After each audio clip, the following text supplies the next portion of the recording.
The rain hadn't stopped for 2 days in Manhattan. It slashed across the glass walls of Walker Tower like knives of silver, turning the skyline into a blur of gray and chrome. Inside the penthouse office, Magnus Walker stood before the floor-to-ceiling window, his reflection a ghost among the storm clouds. Immaculate suit, sharp jaw, empty eyes. The phone on his desk kept buzzing. He ignored it. The city below moved on without him, unaware that somewhere 72 floors up, a man was about to make the biggest mistake of his life, or perhaps the one that would finally redeem it. "Your father expects you downstairs in 10, said Daniel, his cousin and best friend, leaning casually against the mahogany desk. "Reporters are already crowding Fifth Avenue. I swear you'd think a royal wedding was happening." Magnus's mouth curved in something that wasn't quite a smile. "It's not a wedding. It's a press release disguised as one." Daniel chuckled. Spoken like a man deeply in love. Magnus turned from the window. "Don't start." "Why not?" "You're marrying the daughter of your father's oldest friend. She's got pedigree, a perfect reputation, and apparently a face that could launch 1,000 stock points. She's a stranger. So was half of Wall Street when you took over Walker Enterprises, and you managed that merger just fine." Magnus reached for his cufflinks, gold ones engraved with the family insignia. They gleamed under the office light like handcuffs. "This isn't business." "Isn't it?" Daniel asked quietly. "After that fiasco with the model, what was her name?" "Sierra Sophia," Magnus said flatly. "And it wasn't a fiasco. The media spun it that way." Daniel laughed under his breath. "The tabloids showing her crying on your doorstep didn't help. Your father nearly had a heart attack." Magnus slipped the second cufflink through jaw, tight. "So, this is his solution, an arranged marriage to fix the family image. Better than exile." The word hung in the air, half serious, half true. Magnus crossed to the minibar and poured himself a drink, the amber liquid catching light like molten guilt. "You know what I hate most about this?" Daniel raised a brow. "I don't even know her name. I just know she's from Atlanta. Her father owns some failing firm, and apparently she's well-bred. That's old money code for won't embarrass us," Daniel said. "You should be grateful. For all you know, she's gorgeous." Magnus swirled the whiskey. "I just hope she's not black. My father would never forgive me." Daniel snorted a laugh. "Man, you really said that out loud." "Because it's true," Magnus replied coldly. He'd rather see me bankrupt than married into scandal. What neither of them realized was that the office door, left slightly ajar, had carried his words down the marble hall, where a woman in a pale blue coat had frozen mid-step. Violet Carter had come to deliver final paperwork for the marriage license. She hadn't planned to eavesdrop. She hadn't planned for any of this. But some words once spoken didn't need permission to wound. She stood there, her fingers tightening around the folder until the edges bent. Through the crack, she caught a glimpse of him, Magnus Walker, heir to billions, the man her father insisted she marry to save their collapsing company. She'd seen him once before, years ago, at a fundraiser in Boston. Back then, he'd been laughing, charming, the golden boy of Wall Street. Now, under the sterile light of his empire, he looked like something sculpted from ice. Her breath trembled. The rain outside seemed to echo the pulse in her ears. "I just hope she's not black." The words sliced through her chest like shards of glass. She turned away before anyone could see her. Her heels clicking against marble, measured, composed every step, a war against the ache climbing her throat. By the time she reached the elevator, her face was calm again, but her reflection in the mirrored walls betrayed her. Her skin, deep radiant brown, gleamed against the soft lighting. Her hair coiled, and elegant framed eyes that had learned too early how to hide pain behind poise. So that's what he thinks of me. The elevator doors slid shut, sealing her silence inside. Down in the lobby, her father was waiting. Robert Carter, a man once powerful in Atlanta's finance world, now worn thin by debt and disappointment. He smiled when he saw her, hopeful, almost proud. "There you are, sweetheart. I just got off the phone with Mr. Walker. Everything's ready for tomorrow. You'll marry at noon at St. Patrick's. The press is already calling it the union of two dynasties." Violet handed him the folder. "Dynasties built on desperation," she murmured. "What was that?" "Nothing," she said quickly, forcing a smile. "Just tired from the fitting." Her father's eyes softened. "I know this isn't easy, but once this marriage goes through, we'll be secure again. Your mother would be proud." At the mention of her mother, something flickered in Violet's eyes.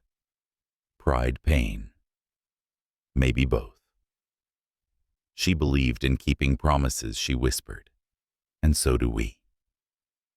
That night in her suite at the Plaza Hotel, Violet stood before the mirror in her wedding dress. It was a masterpiece of silk and lace, shimmering under the chandelier. The veil, long delicate ivory, floated like a whisper of surrender. She touched the fabric, her reflection splitting behind the gauze.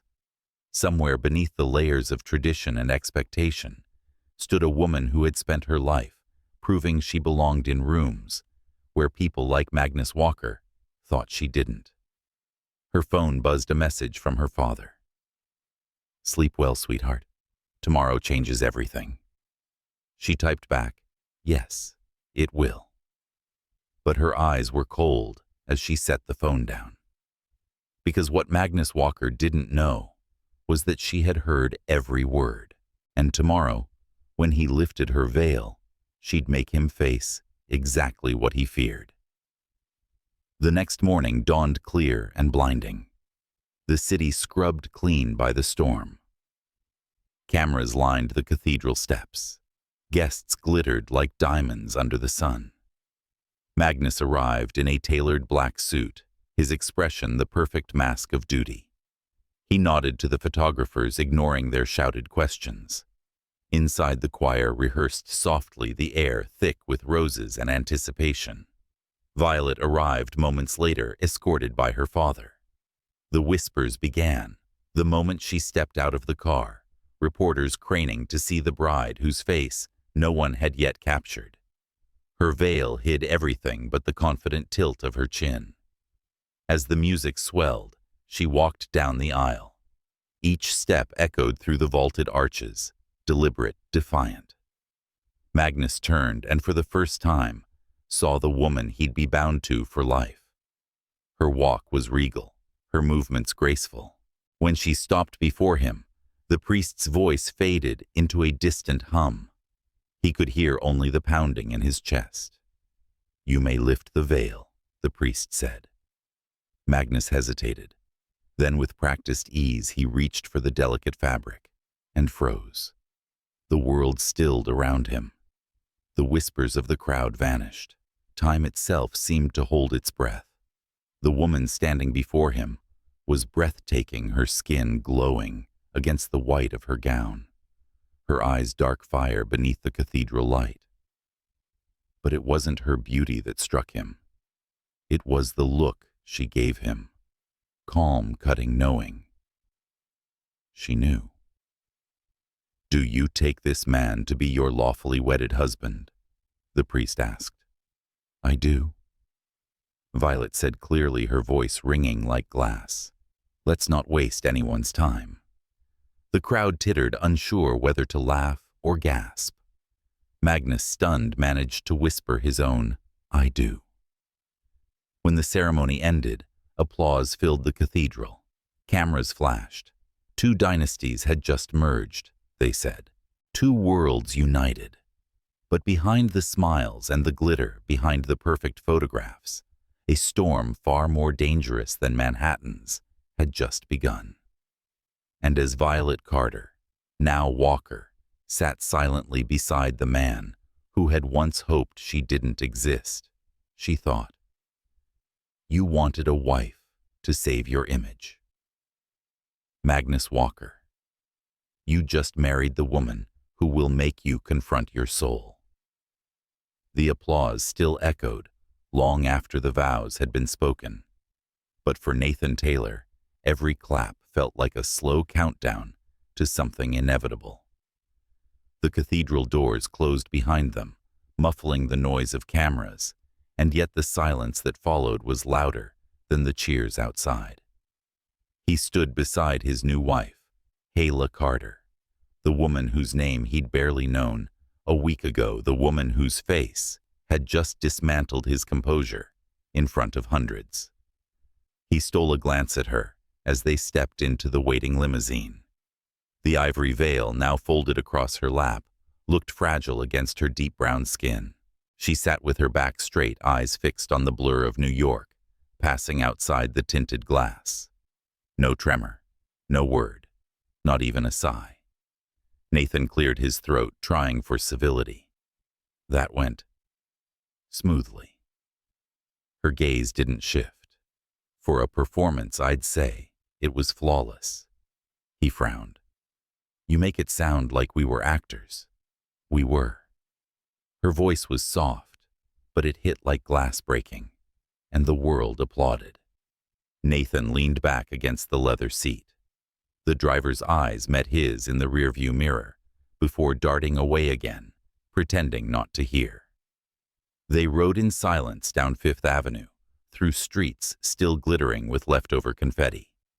The city hummed around them, horns, sirens, voices, but inside the car, it felt like a tomb. When they reached the Walker Grand Hotel, staff lined the entrance, smiling too brightly. Cameras flashed as they stepped out. Nathan adjusted his tie, forcing his practiced smile. Heyla didn't even pretend. She walked ahead of him, every step measured, every motion a statement of control.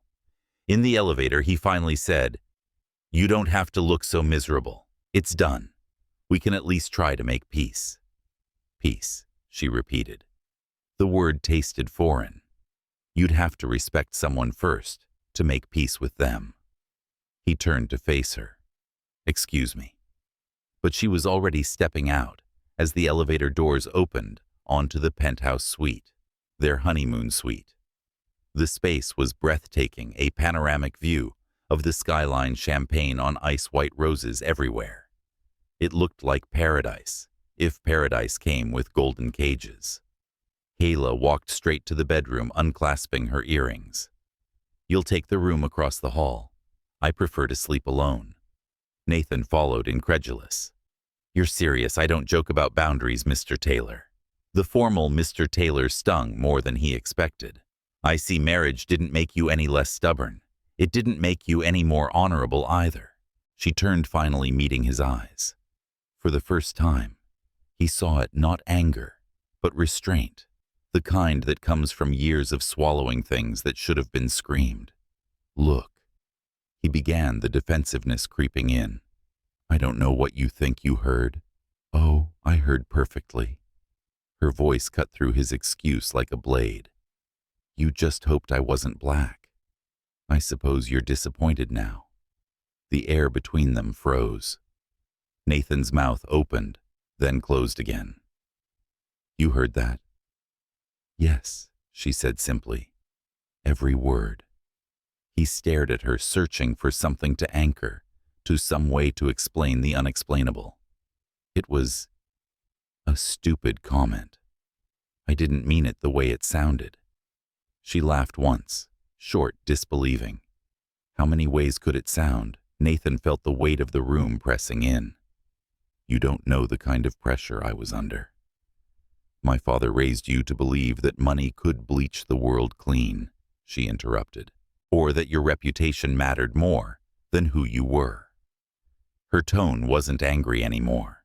That made it worse. It was disappointment, quiet, measured, absolute. Nathan swallowed hard.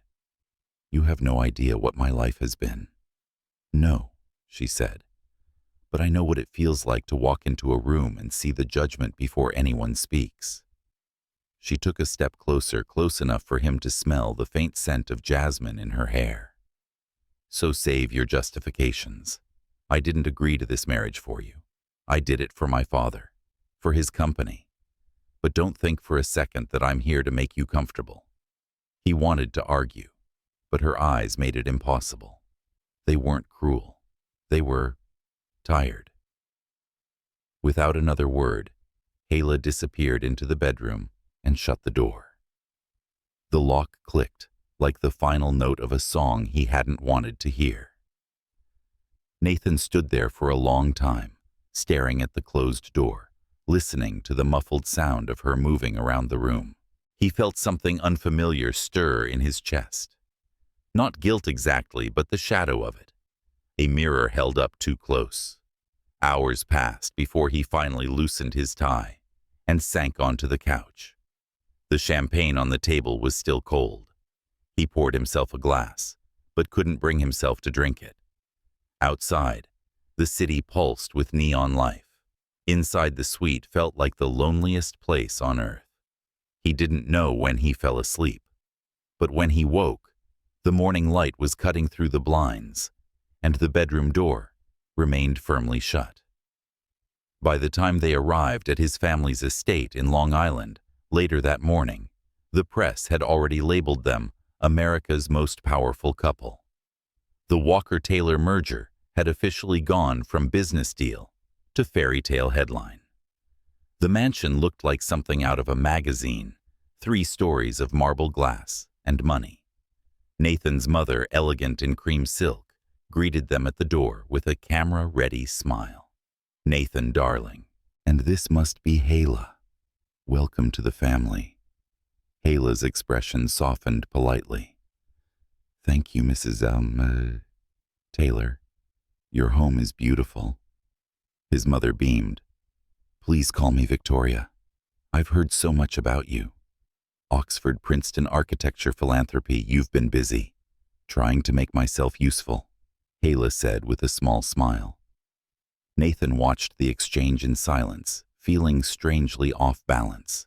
His mother, who had spent years policing who entered their social circle, looked genuinely charmed. Even his father, seated in the sunroom, rose to shake Heyla's hand. "Impressive," said Richard Taylor, his tone approving. "Your father speaks highly of you.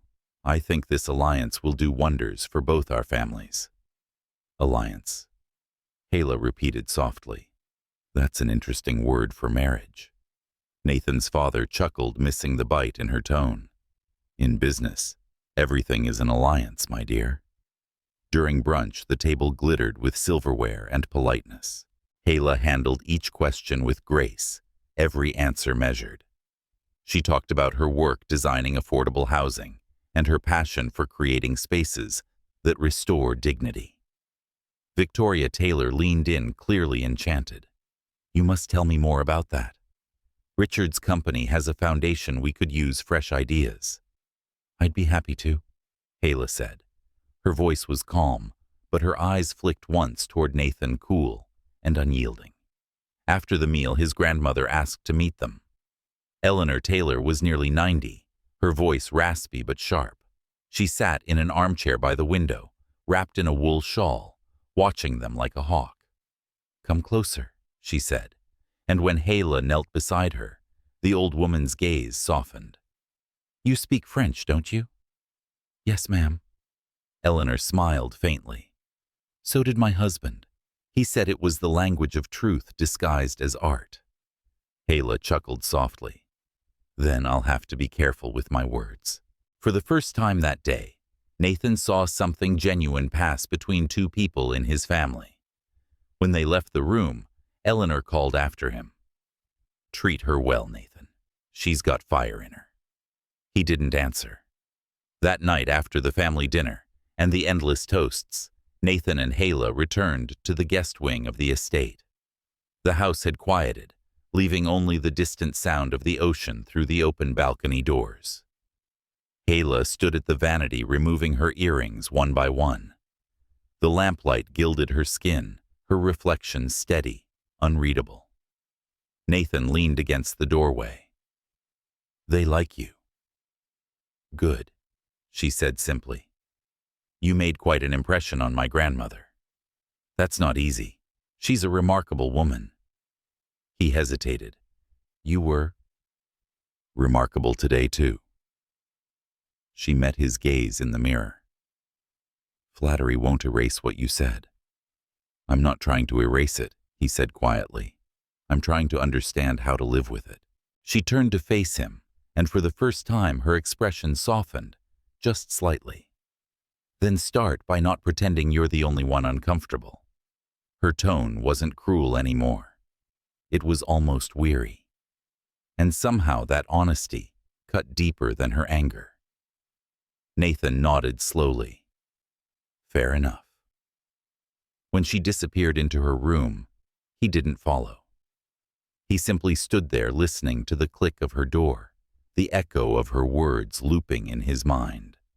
He'd spent his entire life believing control was strength, that power could insulate him from regret. But as the night deepened around the Long Island estate, Nathan Taylor realized that the real storm, the one that could undo him completely, wasn't outside anymore. It was sitting behind the door across the hall, wearing his last name and waiting for him to prove he was more than the man she thought he was. The Taylor estate was the kind of place that could make a man forget the world beyond its iron gates. Acres of green lawn spilled toward the sea, the waves whispering against the cliffs like a secret only the family could hear. At sunset, the house glowed in gold and glass, a monument to legacy. Perfect, untouchable, and fragile beneath the surface. For Heyla Carter, it felt like standing inside a museum where she was both the exhibit and the intrusion. She woke early the next morning to the smell of salt and lavender drifting through the open balcony doors. Her room overlooked the ocean, too beautiful to feel real, too quiet to be safe. She moved to the mirror, her reflection still wearing the residue of last night's exhaustion. The makeup from the endless photos had been wiped away, leaving only her bare face, calm and unreadable. She'd spent years mastering that look. The world gave her no choice. Downstairs, the family had gathered for breakfast. A long table gleamed under chandeliers. Silver dishes clinked softly against fine china. Nathan sat at one end, half listening to his father's conversation about market projections. His mother poured coffee as if orchestrating a performance. When Heyla entered, the air changed slightly like the shift of light before a storm. "Good morning, dear Victoria," greeted her warmly. "Did you sleep well?" "I did, thank you," Heyla replied. Her voice carried the grace of someone who had been judged in every room and still refused to bow. Nathan rose halfway out of habit, unsure whether to pull out her chair. She gave him a small nod, neither approval nor dismissal, and took her seat beside him. His father spoke first. "We're hosting a luncheon today. A few close associates just to introduce you both as a couple. Keep it light, smile for the cameras. Optics matter." Heyla's hand paused over her napkin. "Optics," Victoria interjected quickly. "Richard just means it's important to present unity. People love a good love story." "Of course," Heyla said, with a polite smile. "I wouldn't want to ruin the fantasy." Nathan shot her a quick look, half warning, half apology. But his father had already moved on, checking messages on his phone. As the conversation turned to business, Heyla drifted inward. She'd expected hostility, suspicion, maybe condescension. What she hadn't expected was the quiet theater of civility, everyone polite, everyone pretending. It was its own kind of violence, the kind that smiled while it erased you. After breakfast, Victoria offered to show her the gardens. The two women walked along the stone path lined with hydrangeas, the air heavy with sea breeze. "I hope you don't feel overwhelmed," Victoria said kindly. "This family can be intense." "I've noticed," Heyla said softly. Victoria glanced at her. I know how these arrangements can look from the outside. But Nathan's a good man once you get past the walls. We've all made sacrifices for the family at some point. Heyla studied her, unsure whether it was advice or confession. And did it make you happy? It did, Miss Taylor. Victoria smiled faintly, the kind of smile that didn't quite reach her eyes. Happiness is a luxury, stability that's the real currency. It was the most honest thing anyone in that house had said. Later that afternoon, the guests arrived, executives, investors, and their equally polished wives. The living room was transformed into a stage, the champagne cold, the laughter rehearsed. Nathan played his role perfectly charming in every direction, while Heyla remained the picture of composure beside him. She could feel eyes studying her whispers, sliding beneath the surface.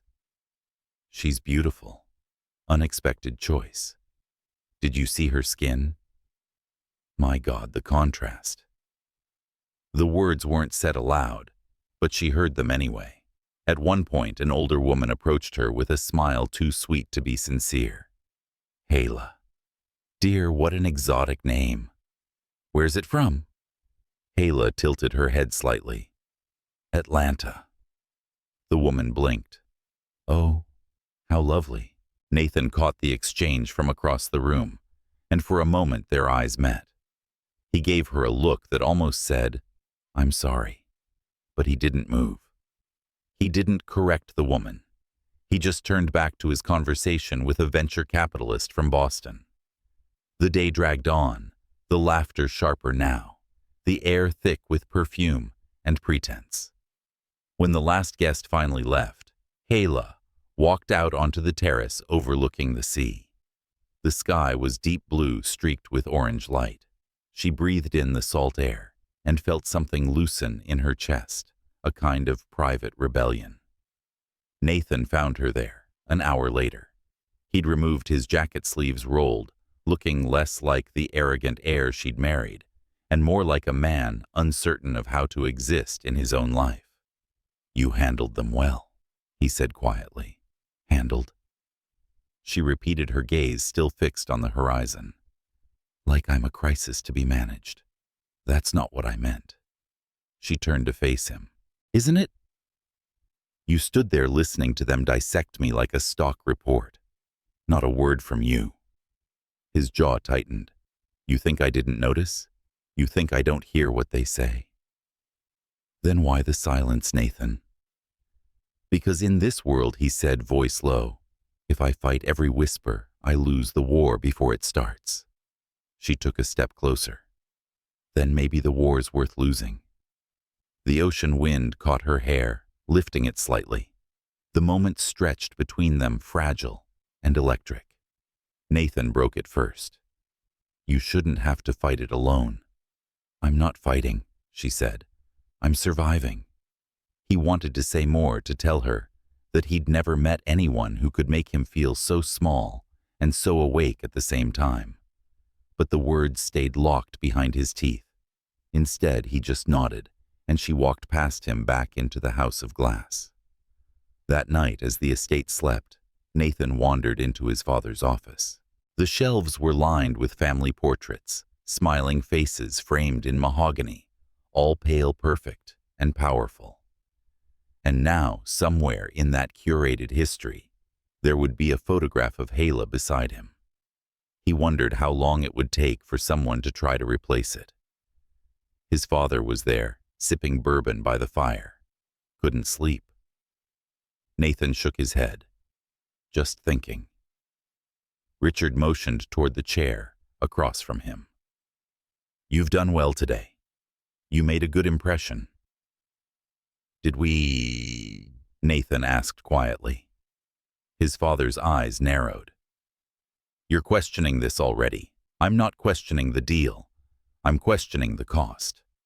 Richard leaned forward. Everything worth building costs something, son. You think I built this empire on comfort? I think you built it on control. His father smiled faintly. Same thing. Nathan looked at the flames, their reflection dancing across the glass cabinet doors. What if she doesn't want this life? Then she'll adapt, Richard said. You both will. You're tailors now. Nathan felt the old familiar chill creep up his spine. That name had once meant pride. Now it sounded like a cage.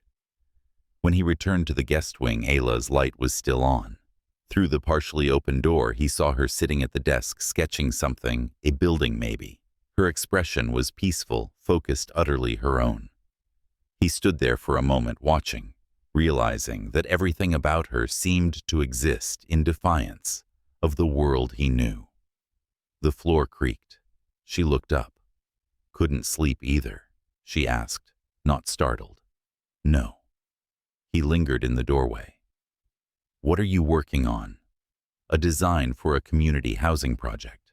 Something affordable, sustainable, for people who can't buy their way into safety. He stepped inside slowly. You do that often. Draw things to make the world better. She smiled faintly, eyes returning to her page. Someone has to. Nathan nodded, unsure what to say. The silence between them wasn't hostile this time. It was almost gentle. Good night, Nathan, she said, still sketching. Good night, Heyla. He closed her door softly behind him. In his own room, the ocean whispered against the cliffs, relentless and patient. He lay awake, staring at the ceiling, thinking about her words, about the way she'd stood in that garden, like she belonged to the world, not to anyone in it. And for the first time, Nathan Taylor wondered if the woman he'd been forced to marry might be the only person capable of teaching him how to be free. The morning after the luncheon, the estate woke in silence. Not the peaceful kind, but the kind that hummed beneath the walls like a held breath. The staff moved quietly through the halls, their footsteps absorbed by marble. Beyond the window panes, the Atlantic rolled against the cliffs, gray and endless. Heyla stood barefoot on the balcony, a shawl wrapped around her shoulders, watching gulls cut across the horizon. The ocean wind tangled her curls. Somewhere below, a gardener's rake scraped the gravel path, the sound pulling her back from thought. She had spent the night revising blueprints, her only form of meditation. Lines and measurements clean and predictable, unlike the man she now shared a name with. Behind her, the door creaked. Nathan stepped out, hair tousled, a mug of coffee in his hand. His tie hung loose, eyes clouded with the same fatigue she felt. You're up early, he said. I never really slept, she replied. He nodded, leaning on the railing beside her. Me neither. They stood in silence. The sea air clung to their skin, tasting of salt and something heavier, unspoken things that had no place in daylight. Nathan took a slow sip. My father wants us in Malibu next week. The press is still running photos from the wedding. He thinks a honeymoon spread will help the company image. Heyla's eyes stayed on the water. So we'll play the happy couple for the cameras. It's not optional. Neither was the marriage, she murmured. He looked at her, then really looked. Her face was calm, but her knuckles were white against the balcony rail. Heyla, I know you hate this, but it doesn't have to be war between us. She turned toward him, her gaze steady. You keep saying that as if peace is something you can buy. The words hit harder than either of them expected. Nathan didn't respond. He set the mug down and left without another word. When he was gone, Heyla exhaled slowly. The morning light spilled over the ocean, soft and merciless. Somewhere inside her, anger gave way to exhaustion.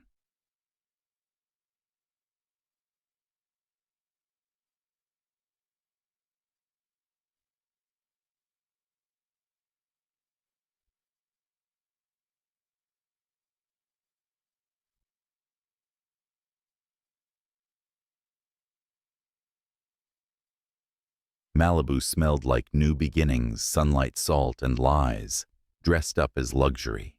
The Taylor's beach house sat on a private stretch of sand where the Pacific glittered like liquid glass. From the outside, it was paradise. Inside, it was just another stage. Reporters had been tipped off.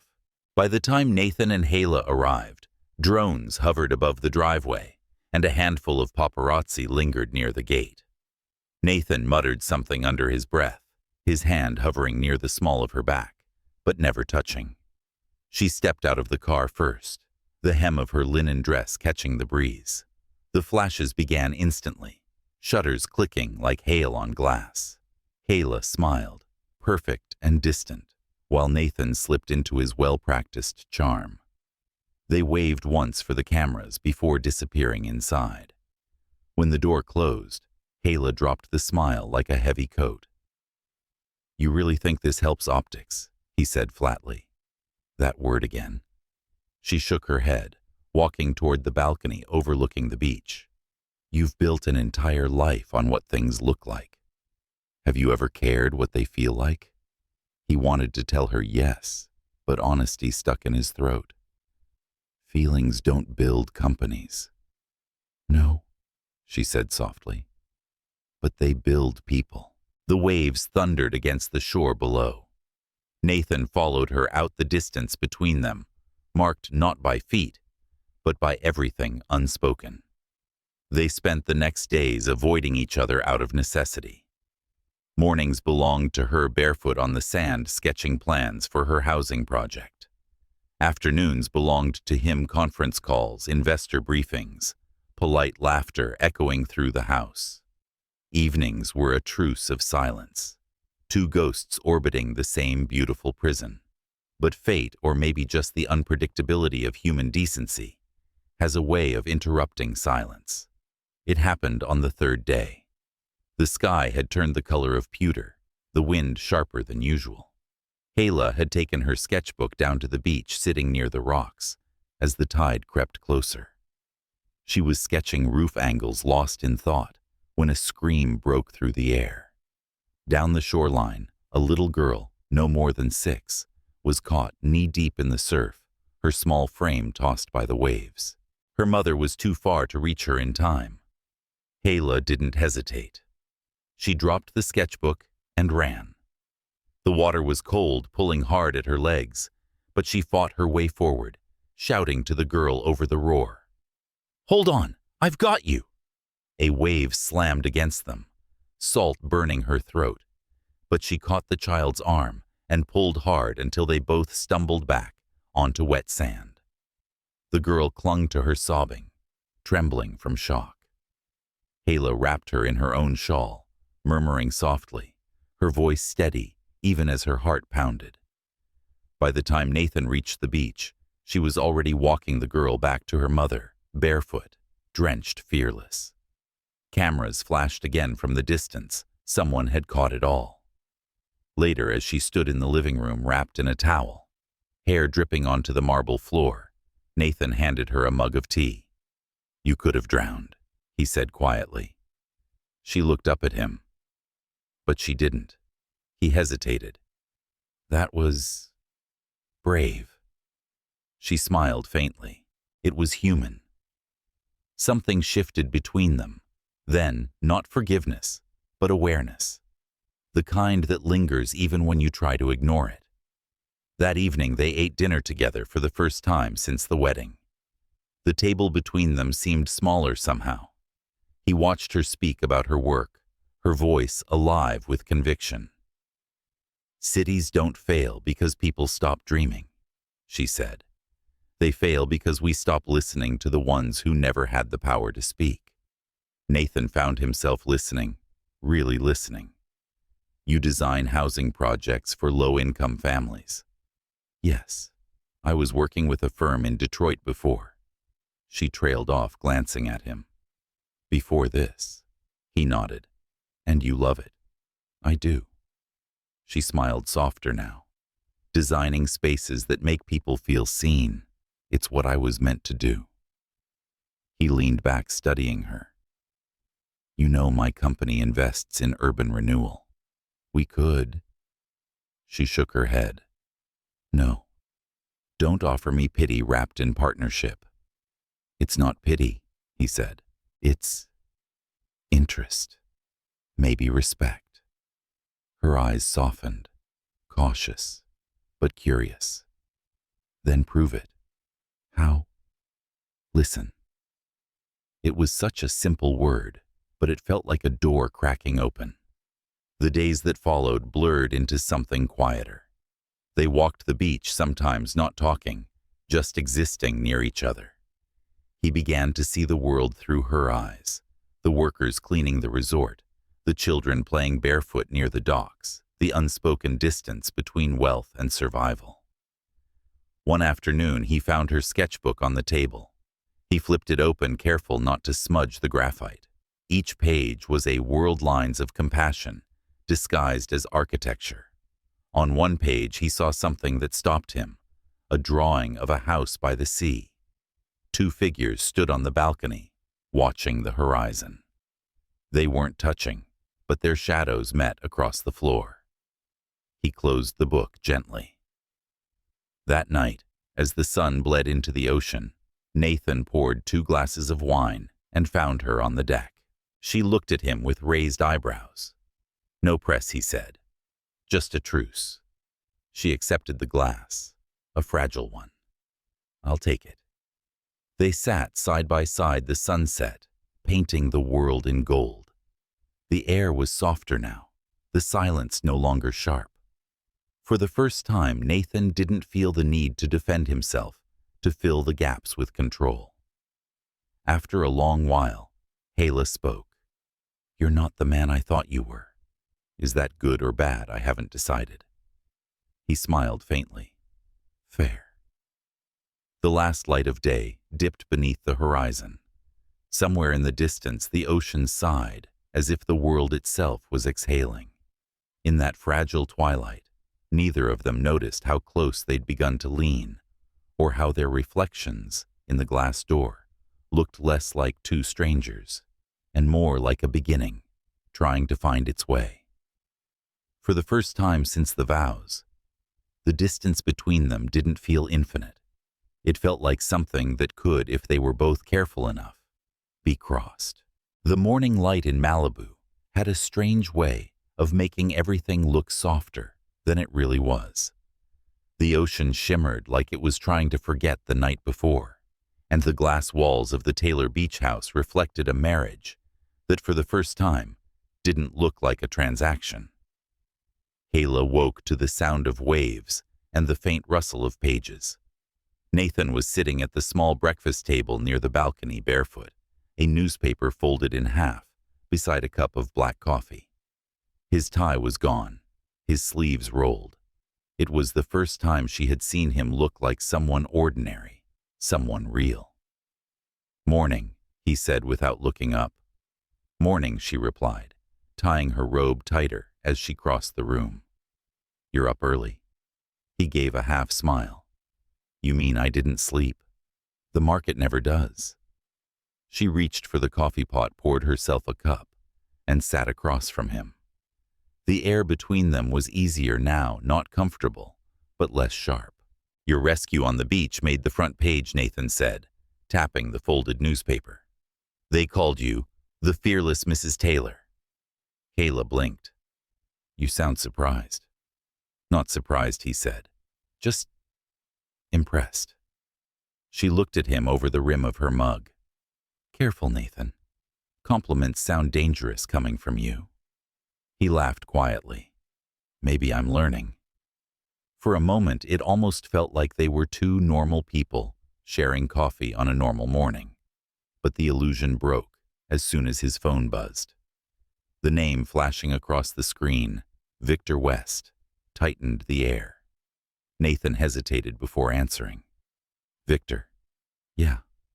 I saw the numbers. No, I'm not worried. We'll issue a statement by tomorrow. Heyla turned back toward the sea, but her shoulders stiffened. The name was familiar. She'd heard it whispered during the luncheon at the estate. Victor West, the venture capitalist who never missed a scandal and never forgave competition. When Nathan hung up, She asked, "Another deal going bad?" He sighed. "Another man trying to make it look that way." "Do you trust him?" "I trust no one who smiles too much." "Then you must not trust yourself," she said softly. He looked up sharply, ready to retort, but stopped. Her expression was calm, not cruel. The truth didn't need a knife. It just needed the right tone. Later that afternoon, the beach house filled with people, photographers, stylists, assistants, all choreographed by a PR agency Nathan's father had sent. Image maintenance, they called it. One exclusive interview. One photo spread. Harmless. Heyla stood under the studio lights, the flash whitening her skin under the silk dress they'd picked out for her. The reporter asked soft, syrupy questions: how they met, what drew them together, what she loved most about her husband. She smiled through it all, each word measured like a performance she hadn't rehearsed, but somehow knew by heart. When the interview ended, she walked straight to the patio and kicked off her heels, breathing in the salt air. Nathan followed a few minutes later, loosening his tie again. "You hate this," he said quietly. "I hate pretending." "So do I." "Then why do it?" He leaned against the glass railing. "Because my family built an empire on pretending. You don't break tradition overnight. Maybe you should start trying." He looked at her, then really looked. "If I did, would you still be here?" Her eyes flickered, unsure how to answer. The question wasn't about the marriage. It was about the man behind it. Before she could respond, one of Nathan's assistants appeared, pale and breathless. "Sir, you need to see this." They followed him to the living room. The TV was on, news footage playing in real time. The image showed a shaky video taken at the beach days earlier. Heyla drenched, carrying the little girl through the waves. But the headline scrolling beneath it wasn't about heroism. "Questionable past of Nathan Taylor's wife surfaces." Who is Heyla Carter? A chill crept up Heyla's spine. The segment played clips from online blogs, social media posts, twisting her background into something unrecognizable. Claims that she'd used her influence to secure contracts, that her father's company was under investigation for fraud, that her marriage to Nathan was a calculated move. Nathan turned to her slowly. "Heyla, this isn't true. Of course it's not true." Her voice was low but steady. "But you know how truth works in your world. It doesn't matter if it's real, only if it's useful." He grabbed the remote and switched off the screen. "I'll handle it." "How?" she asked. "By throwing money at it until the story disappears, if that's what it takes." She shook her head. "No, Nathan. This isn't just your reputation anymore." The argument that followed wasn't loud. It was worse, quiet, cutting the kind of silence that bends before it breaks. He said, "I'm trying to protect you." She said, "You're trying to protect yourself from what it means to stand next to me." And there it was, the crack in the glass. For the rest of the day, they didn't speak. Nathan locked himself in his office, taking calls that grew more urgent by the hour. Heyla stayed outside, watching the ocean shift from blue to black. When night fell, the air felt heavier charged. Around midnight, Nathan found her sitting on the deck, wrapped in a blanket, her sketchbook open on her lap. He hesitated in the doorway, then stepped out. The press released another story. "It'll blow over." She didn't look up. "It won't. You think they'll stop at me, they'll come for you next. They'll use my skin, my past, my father, everything to remind you that I don't belong in your picture-perfect family." "Then I'll change the picture," he said quietly. She finally looked at him, her eyes glinting in the low light. "You can't fix this with one heroic speech, Nathan." "Maybe not," he admitted, "but I can start by not hiding." He walked past her to the edge of the deck, phone in hand, and dialed a number. "It's me," he said to whoever answered. "Schedule a press statement for tomorrow morning." No PR filters. I'll speak myself. Heyla stared at him, unsure whether to stop him or let him do what pride demanded. The next morning, the beach outside the house was flooded with reporters. Nathan stood before them in a navy suit, the wind whipping through his hair. Heyla watched from the balcony above her heart, pounding not for him, but for the risk he was taking in her name. He cleared his throat. I've seen what's being said about my wife, about our marriage, and I'll be clear, none of it is true.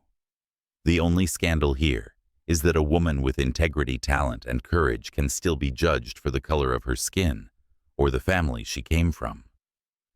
Cameras clicked wildly. Nathan continued, his voice steady, almost defiant. Heyla Carter saved a child's life last week. She didn't do it for the cameras or for a press headline. She did it because that's who she is. So if anyone wants to question her worth, they can come through me first. The crowd erupted in questions, flashes blinding him. He didn't flinch. When he came back inside, Heyla was waiting. She didn't speak right away. The silence between them was different now, alive, uncertain, trembling with something neither of them had planned. Finally, she said, "That was reckless." "Probably," he said. "Was it enough?" She took a step closer, her voice barely above a whisper. "It's a start." For the first time, she didn't walk away. He didn't reach for her. They just stood there, breathing in sync, as the world outside roared with opinions they no longer cared to hear. The storm had come for them, and somehow in the wreckage, they had found a flicker of truth. The kind that couldn't be bought, spun, or staged. The kind that could break them or save them. By the time the sun broke through the clouds over Malibu, the world had already decided what to believe. The headlines were merciless. Billionaire's wife saint or strategist. Taylor family under scrutiny as scandal deepens. The morning air felt heavier than the fog that rolled in from the Pacific. Inside the glass house, silence spread like smoke. Heyla sat at the kitchen counter staring at the muted television, where her own face flickered beneath scrolling captions. The footage from the rescue had gone viral again, this time, spliced between photos of her walking beside Nathan, standing beside him, existing beside him, as though her presence itself was a calculated act. Nathan entered the room, jacket half on, phone pressed to his ear. His voice was low-clipped. "No, I don't care what they print, just keep it factual. No commentary, no speculation. Yes, I'll call my father myself." He ended the call and set the phone down, noticing the untouched cup of tea in front of her. "You should eat something." She didn't look up. "It's strange. I spent years working to be taken seriously for what I do. Now I'm a headline again, but for what I am." Nathan leaned against the counter, watching her. "You think I don't see it too?" "You see it," she said softly, "but you don't feel it. That's the difference." Her words weren't cruel, but they cut with precision. He didn't respond. Instead, he reached for a second mug, poured himself coffee, and stared out at the ocean, as if it might answer for everything. That afternoon, his father arrived from Los Angeles, Richard Taylor, immaculate as always, wearing power like armor. The moment he stepped through the door, the temperature in the room shifted.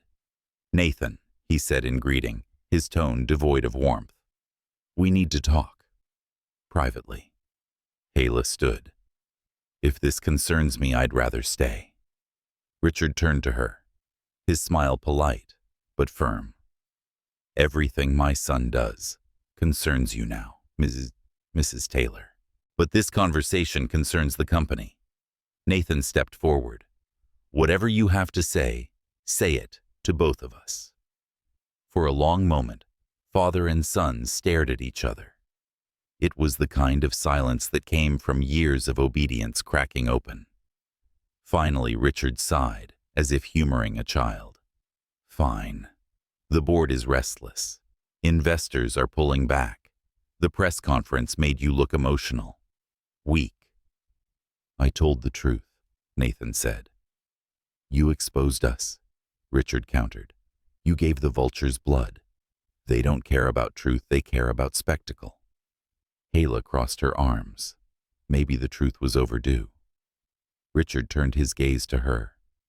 You've already cost us enough, Mrs. Taylor. Let my son salvage what's left. Nathan stepped between them, voice steady but tight. Don't talk to her like that. His father froze, shock flickering across his face. What did you just say? I said, don't talk to her like that. For the first time, Richard looked unsure. You're letting emotion cloud your judgment. No, Nathan said. I'm finally using it. The older man's jaw tightened. You sound just like your mother when she left. The words hit harder than either expected. Nathan's knuckles whitened around the edge of the counter, but he didn't respond. Richard turned toward the door. You have 48 hours to fix this mess, Nathan, or the board will replace you.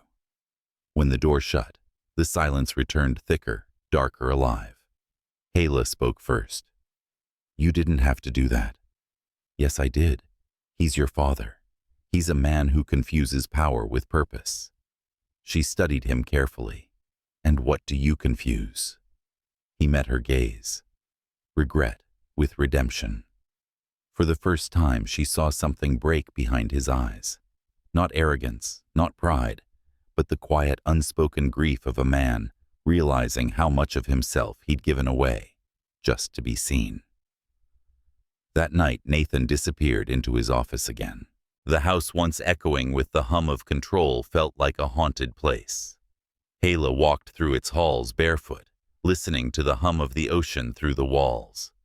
She found herself stopping before a large portrait in the hallway, a family photo taken years ago. Richard young and sharp. Victoria graceful and smiling. Nathan, maybe 18, standing too straight for someone so young. His eyes, even then, had that guarded light, like he'd learned early, that love was a performance. Her phone buzzed in her pocket. A text message, unknown number. If you want to know who leaked your story, meet me tomorrow. 10 a.m., Pier 39. The number vanished before she could respond. She didn't tell Nathan. Maybe she didn't trust him yet, or maybe she wanted to protect him. From what she already suspected, the attack wasn't random. It was orchestrated. The next morning, she drove alone. The Malibu coast was wrapped in mist, the world pale and distant. At the pier, the smell of salt and fried food mixed with the chatter of tourists. She spotted a man leaning against a post, mid-30s, well-dressed but out of place. You're early, he said. I'm cautious, she replied. Who are you? Someone who used to work for your husband's father. He handed her a small envelope. Everything you need to know is in here.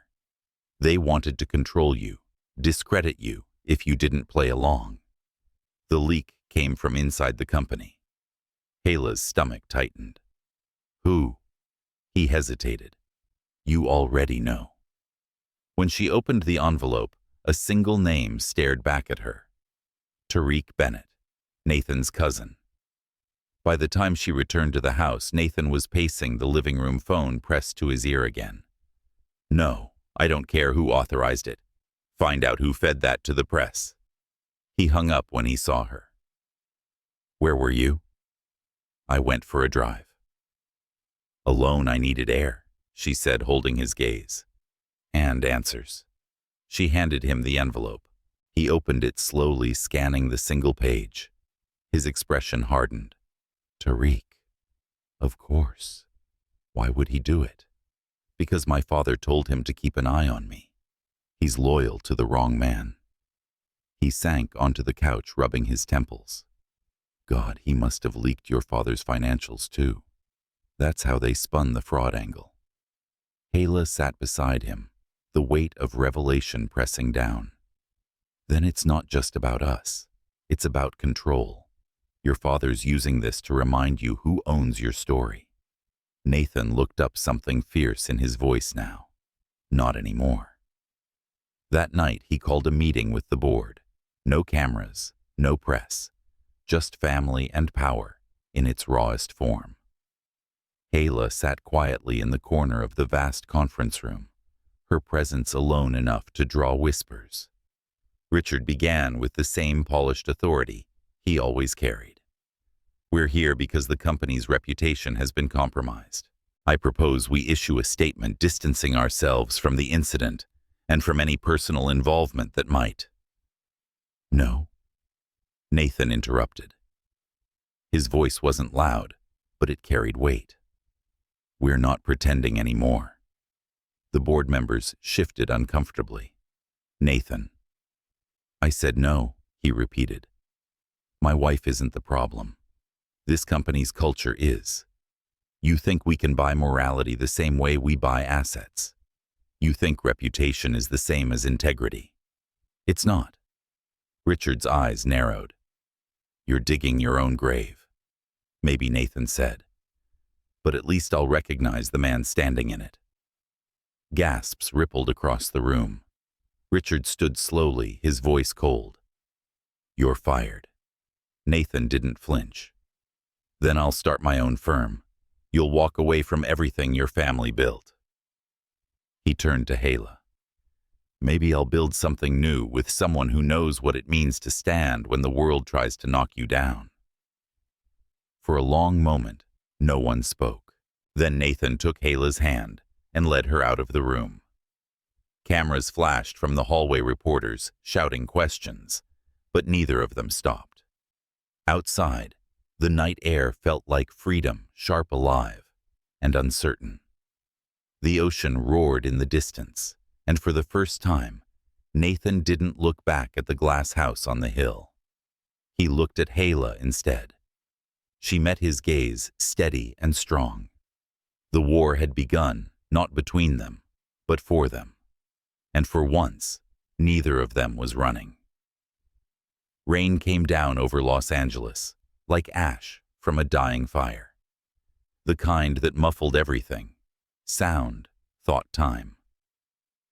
Nathan and Heyla drove in silence through the city's glowing veins, the wipers pushing aside the storm in rhythmic defiance.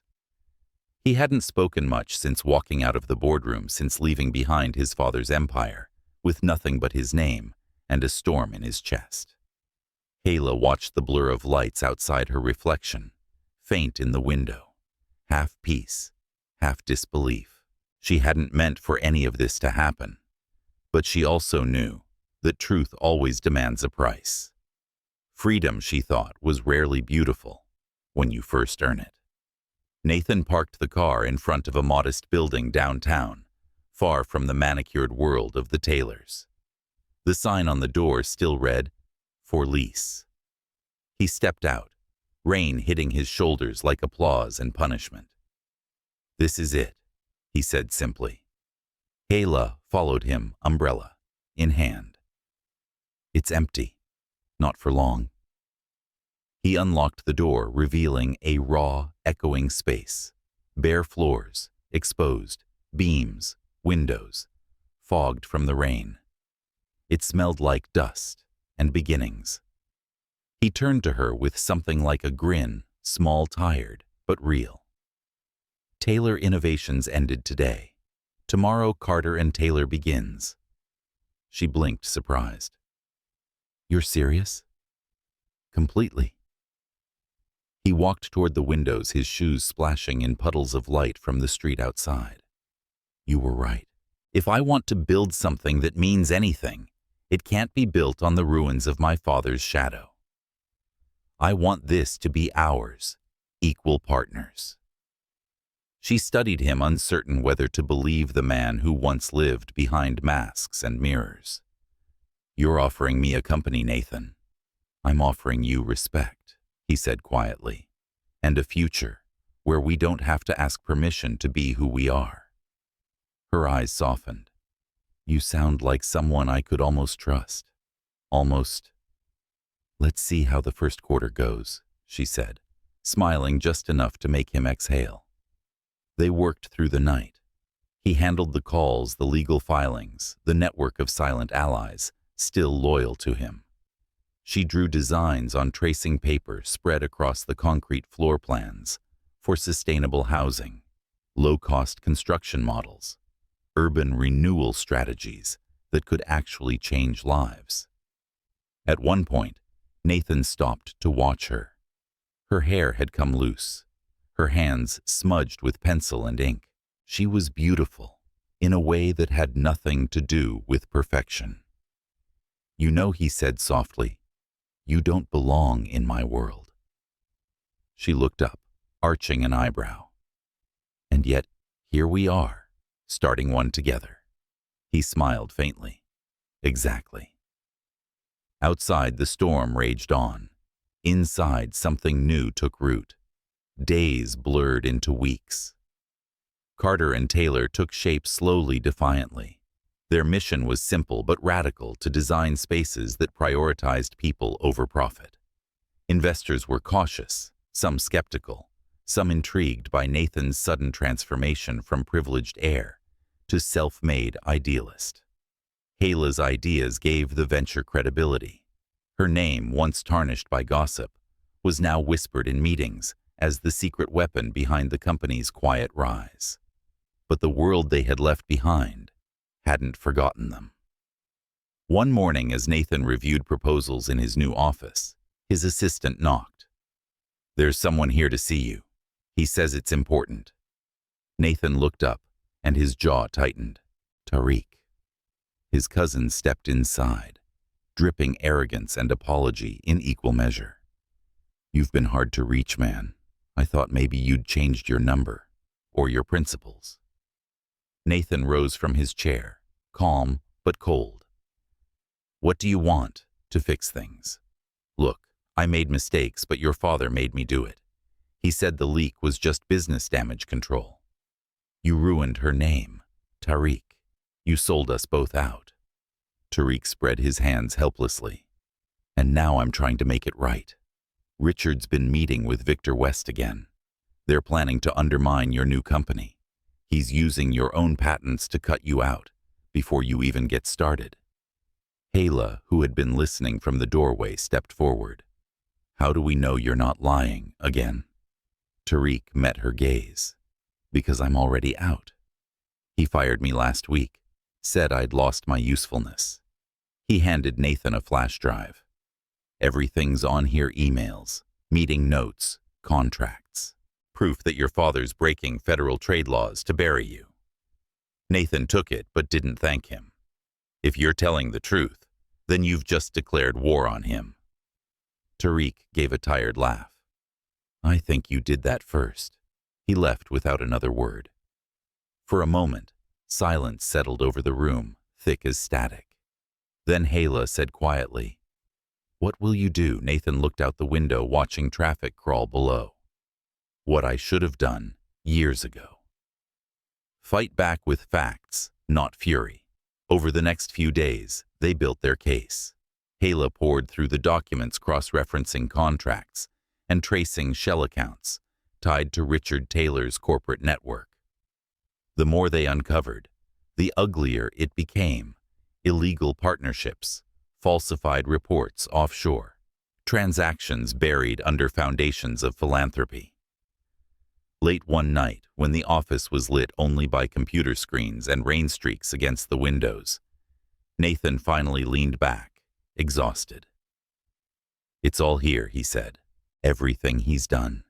Enough to dismantle Taylor Industries from the inside." Heyla closed her laptop. "If you release this, there's no going back. There's nothing to go back to," he said. She studied him for a long moment, her expression unreadable. "You're not doing this for revenge, are you?" He hesitated. "I'm doing it for truth." Her eyes softened. "Good. Because the man I'm starting to believe in doesn't need vengeance to prove who he is." He smiled faintly, the weight of the years between them dissolving in that single look. "And the woman I married is teaching me what strength really looks like." By dawn, The file was ready. They sent it anonymously to federal regulators and key journalists, known for integrity rather than spectacle.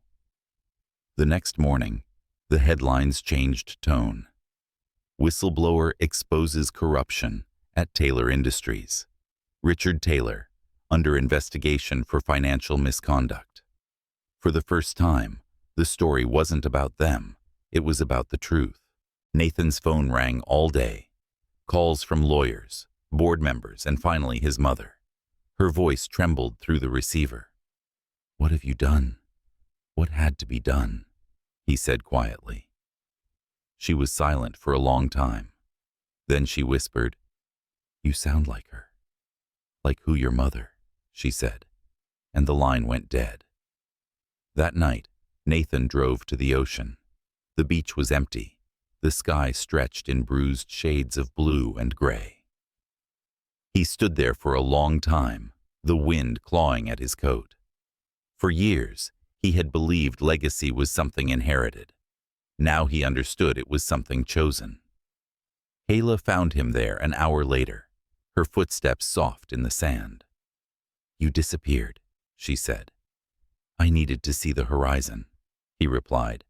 "It's the only thing that doesn't lie." She moved closer.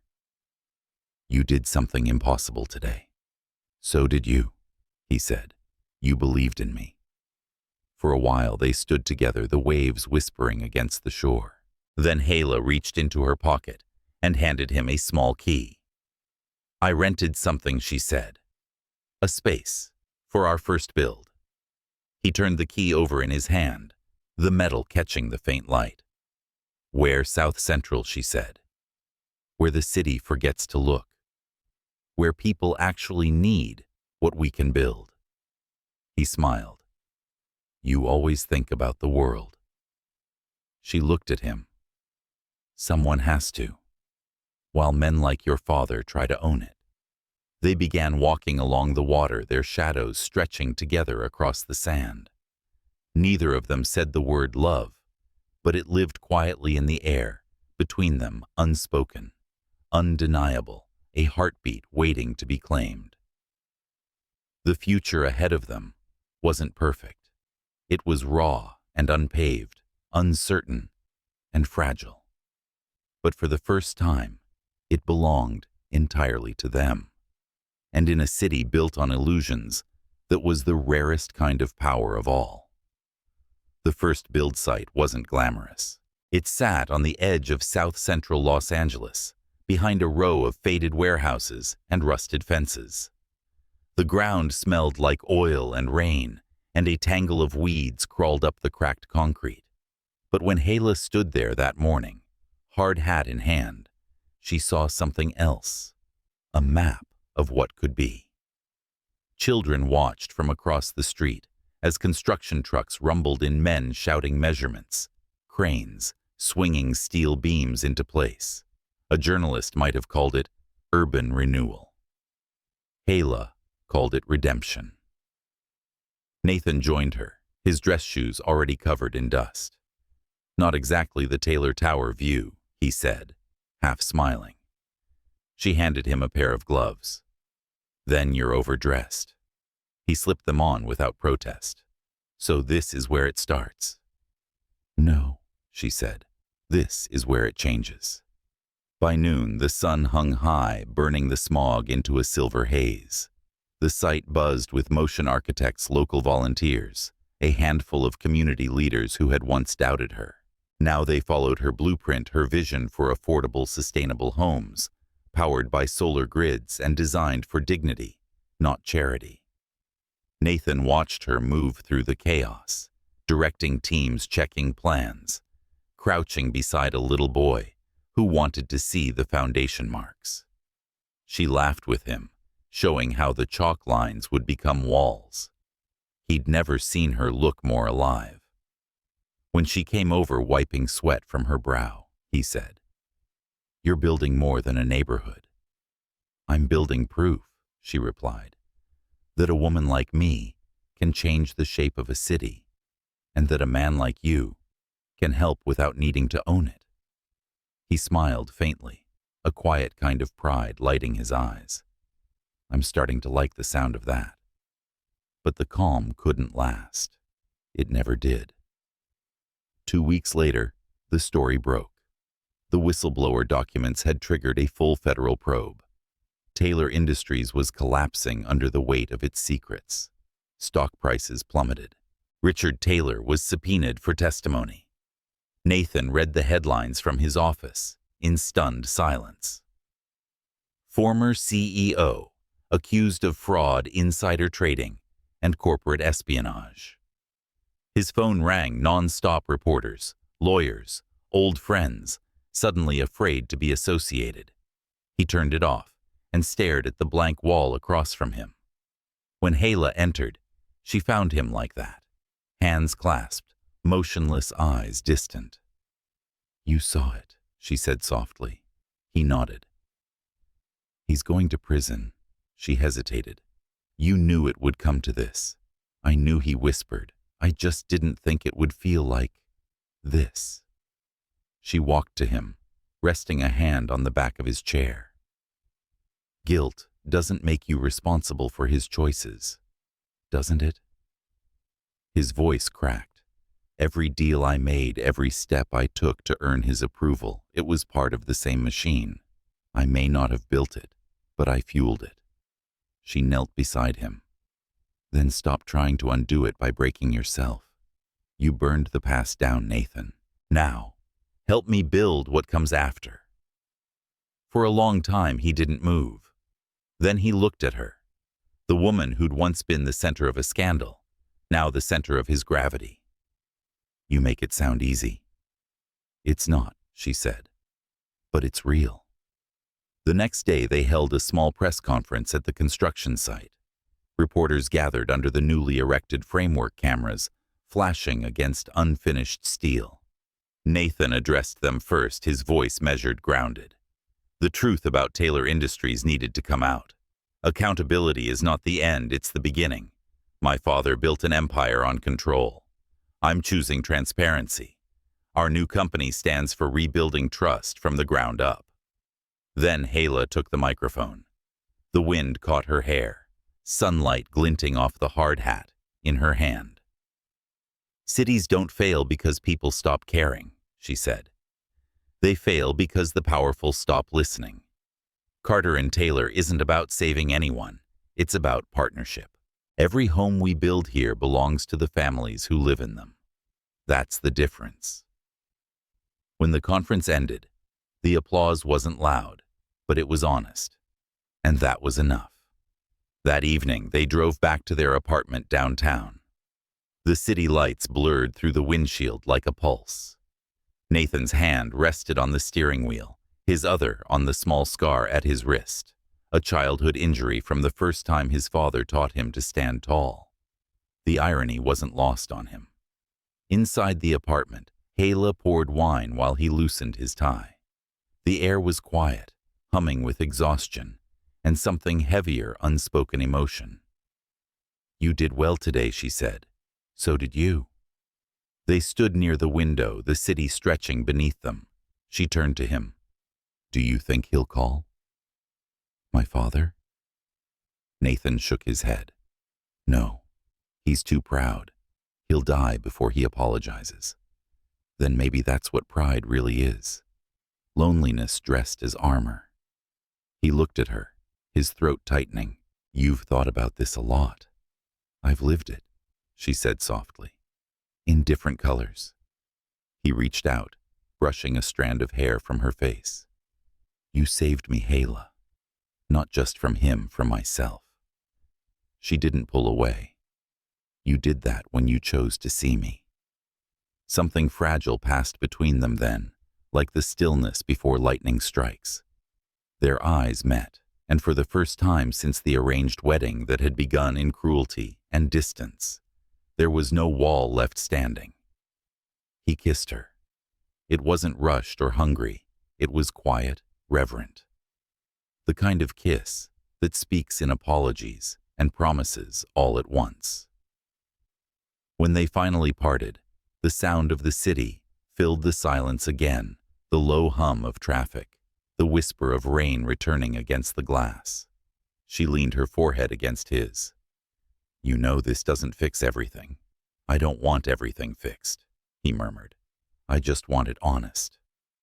The following weeks were a blur of rebuilding.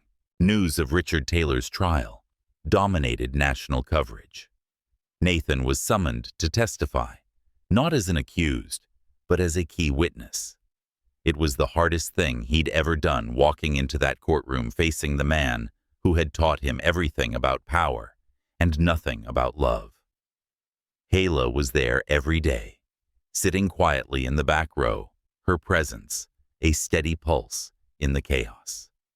When Nathan took the stand, his voice didn't shake. "My father taught me that winning meant never showing weakness.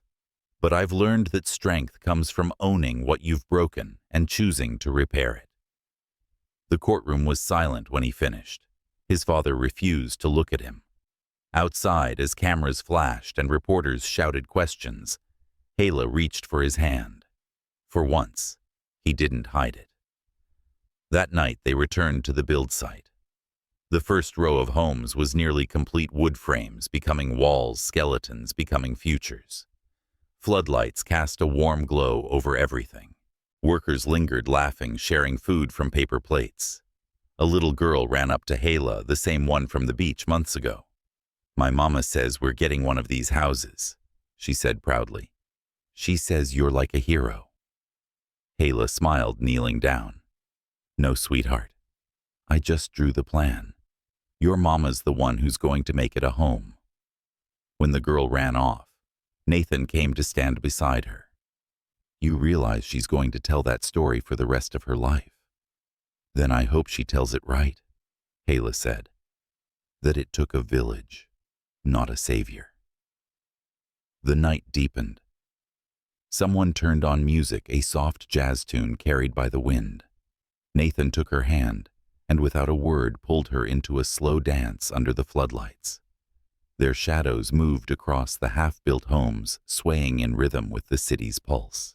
He whispered, "You know, the first time I saw you, I thought you'd ruin everything." She smiled against his shoulder. "And now I think you saved it." They danced until the music faded, and the workers left, until only the hum of the city and the faint echo of the sea remained. In the distance beyond the cranes and scaffolding, dawn began to stir, a thin line of light creeping over the skyline. It illuminated the steel beams, the half-built homes, and two silhouettes standing hand in hand in the dust. They had started as strangers forced together by duty and pride. But somewhere between scandal and survival, they had become something neither of them had planned: partners. In truth, architects of something stronger than legacy. Not perfection, not redemption, but hope, earned raw and alive. The morning the verdict came, Los Angeles felt strangely still. The air outside the courthouse carried that tense pre-storm hush, like the city itself was waiting to exhale. Reporters lined the marble steps, microphones angled like weapons. Inside, the press benches overflowed. Every lens in the room waited to capture the fall of a dynasty. Nathan sat at the defense table not as a defendant, but as a witness who'd burned his bridges clean. His father sat across from him, older now, his once iron posture bent beneath weeks of exposure. Richard Taylor didn't look at anyone, not even his son. The judge's voice filled the silence. "Richard Taylor is hereby found guilty on multiple counts of securities fraud, conspiracy, and obstruction of justice. Sentencing to follow." The words landed like a final door closing somewhere deep in the earth. For a heartbeat, no one moved. Then the room erupted, reporters shouting questions, flashes igniting like a swarm of stars. Nathan remained seated, hands clasped, staring at the man who had once defined him. When Richard finally looked up, their eyes met. For a second, Nathan thought he saw something flicker there. Not anger, not pride, but recognition. The kind of look that said, "You're free now, even if I'm not." Heyla waited outside, leaning against one of the courthouse pillars, a scarf pulled tight against the biting wind. When Nathan stepped through the crowd, cameras turning to follow, she didn't say a word. She just reached for his hand, grounding him in a world that was suddenly too loud, too bright, too hollow. They drove in silence through downtown the city, shimmering with afternoon glare. The courthouse faded in the rearview mirror like a ghost receding. At a stoplight, Heyla finally spoke. "You did what had to be done." Nathan's voice was low. "It doesn't feel like victory." "It's not supposed to," she said. "It's justice. Justice never feels clean." He looked at her, a faint, weary smile tugging at his lips. "You always know what to say." "No," she replied softly. "I just know what silence costs." They didn't go back to the office. Instead, Nathan drove to the outskirts of the city to a quiet stretch of highway that curved along the ocean. The water was rough gray under a winter sun. They pulled over near an old lookout point, the air smelling of salt and asphalt. Nathan stood at the cliff's edge, the Pacific roaring below. "I thought I'd feel lighter," he said, "but I just feel hollow." Heyla joined him, her voice steady. "That's grief, Nathan. You lost something, even if it wasn't good. It was yours once." He nodded slowly, watching the waves crash against the rocks. "He taught me how to win. You taught me why it matters to lose." She looked at him. "Then maybe you finally learned the lesson." For a long moment, neither spoke. The ocean stretched infinite and cold before them. Then Nathan reached into his coat pocket and pulled out an envelope, creased, weathered, addressed in a familiar hand. "He sent this last night, from the holding cell." Heyla hesitated. "Do you want to open it?" He tore the seal slowly. Inside was a single sheet of paper, the handwriting sharp and restrained. "Son, when you build something, make sure it can survive without you. I didn't. Maybe you will." Nathan folded it carefully, his throat tightening. "That's as close to an apology as he'll ever give." "Then take it," Heyla said gently. "Even broken men can leave something worth keeping." They stood there until the sky began to fade, until the horizon melted into violet haze. Then Heyla turned to him, her eyes softer now. "Come home. You've got a foundation meeting tomorrow, and people waiting to see if this new world you promised is real." He exhaled, slipping the letter back into his pocket. "You're right. No more ghosts. But ghosts have a way of following even when you think you've buried them." The next morning, the first storm of the season hit. Rain lashed against the new office windows as Heyla reviewed blueprints with her team. Carter and Taylor had grown fast, too fast, for comfort. Their first development was nearly complete, and the city council had invited them to propose a second phase. It was the kind of progress that came with sharp edges, investors wanting more reporters, circling again questions about whether Nathan was truly reformed or just reinvented. She felt the pressure tightening around her, like invisible wire. But when she looked across the glass wall to Nathan's office, he wasn't working. He was watching the rain. His reflection blurred in the window, almost ghost-like. When she entered, he didn't turn. "You ever think we might have built something too fragile?" She frowned. "What do you mean?" He gestured toward the skyline. "This city, our company, us. Everything feels temporary." She crossed the room and stood beside him. "Nothing worth building is permanent, Nathan. It's not supposed to be. It's supposed to evolve." He looked at her eyes, tired. "And if we don't, then it breaks," she said simply, "and we start again." Her honesty disarmed him. She had that effect, always grounding him with truths he wasn't ready to face. That evening, they attended a fundraiser downtown, a sleek event meant to showcase their new affordable housing model, to potential backers. The ballroom was crowded, polished, glittering with the kind of people who drank champagne while discussing poverty statistics. Heyla wore black, elegant, and understated, her presence commanding attention the moment she entered. Nathan stayed close, his hand resting lightly on her back as photographers swarmed. It was supposed to be a night of hope and renewal, but something darker hummed beneath the surface. Halfway through the evening, as Nathan was answering a journalist's question, a familiar voice cut through the noise. "Well, if it isn't the prodigal son." Nathan turned.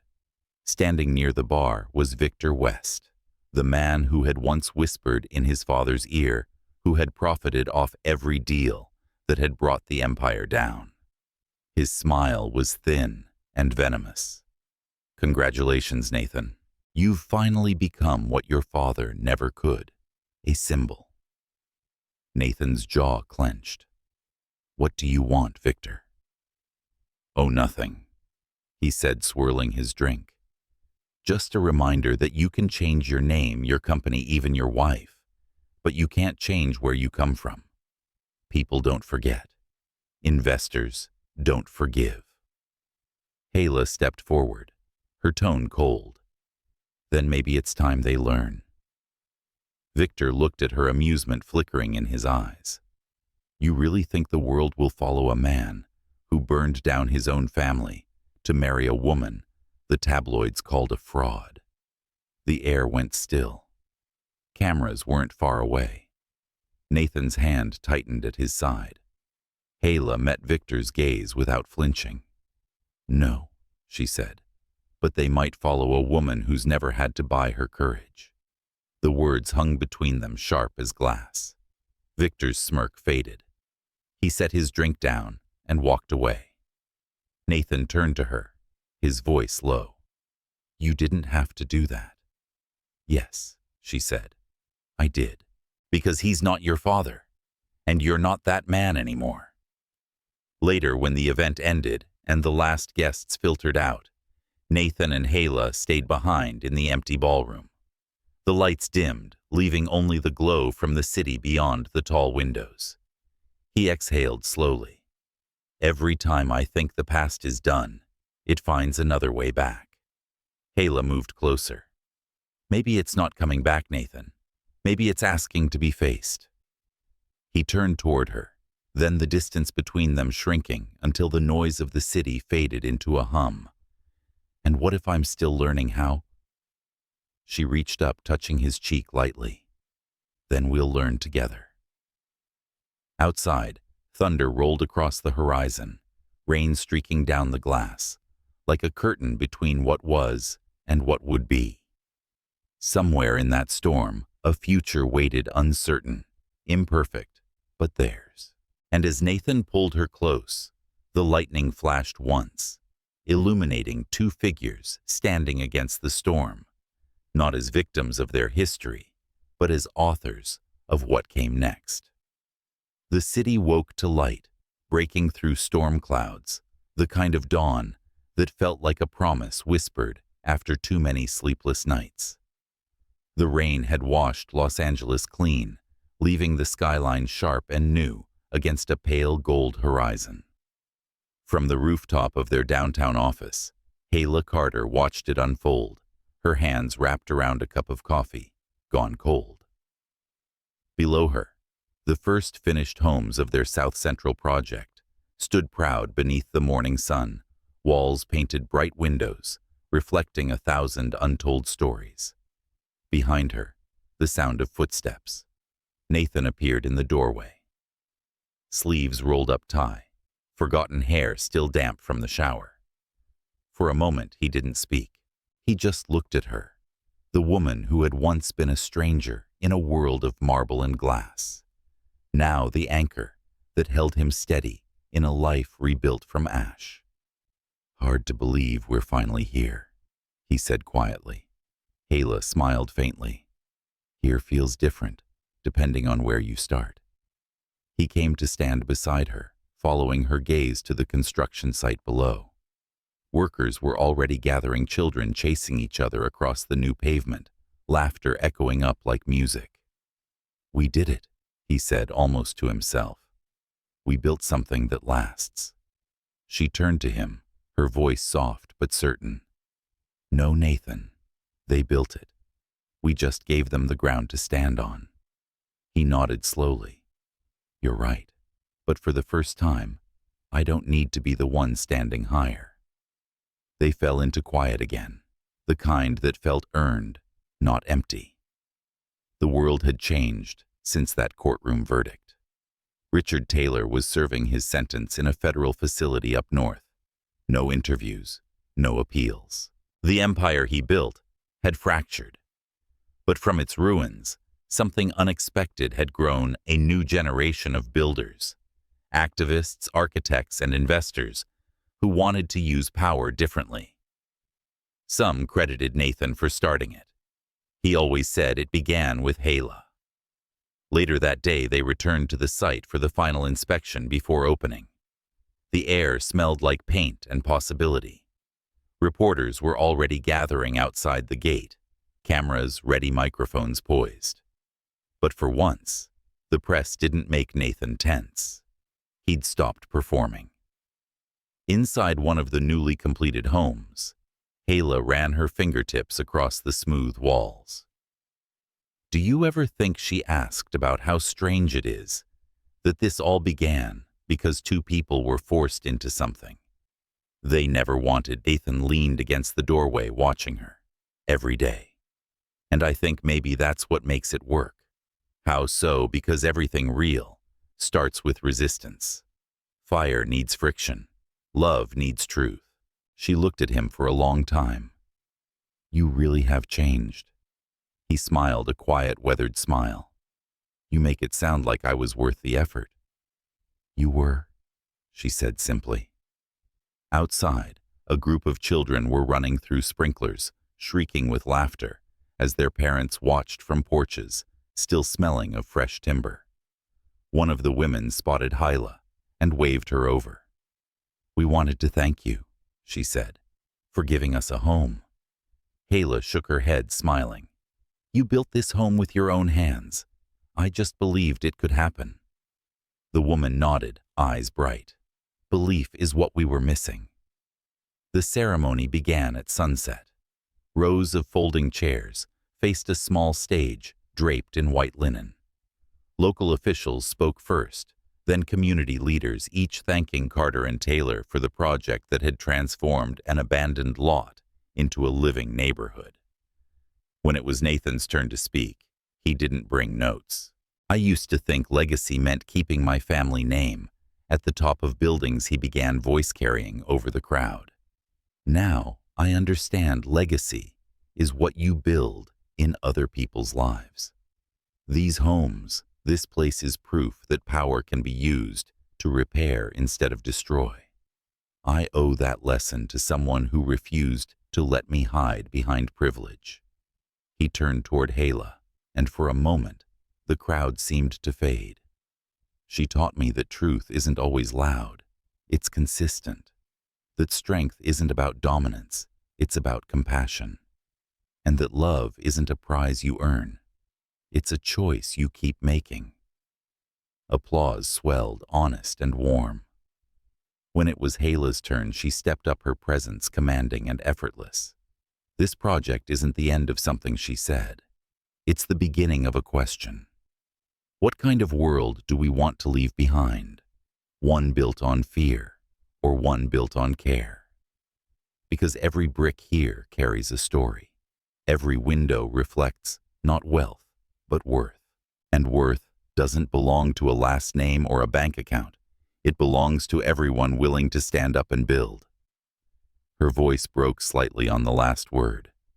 The audience rose in a standing ovation, not out of politeness, but because they felt it. As the crowd dispersed, Nathan and Heyla lingered behind. The sun was sinking low, casting long shadows across the street. One of the children from earlier, a little girl with tight braids and a pink hoodie, ran up to them, holding a handmade drawing. It showed two stick figures holding hands in front of a house under a banner that read, "Thank you." Heyla knelt down, taking it gently. "This is beautiful. Is that me?" The girl nodded proudly. "And that's him. My mama says you two built the whole world." Heyla laughed softly. "Not the whole world, sweetheart. Just a small piece of it." The girl grinned. "Then you should keep building."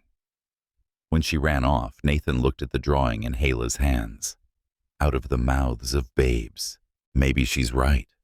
Heyla said, "Maybe this isn't the last thing we build." He reached for her hand, threading his fingers through hers. "No," he said. "It's just the first thing we build right."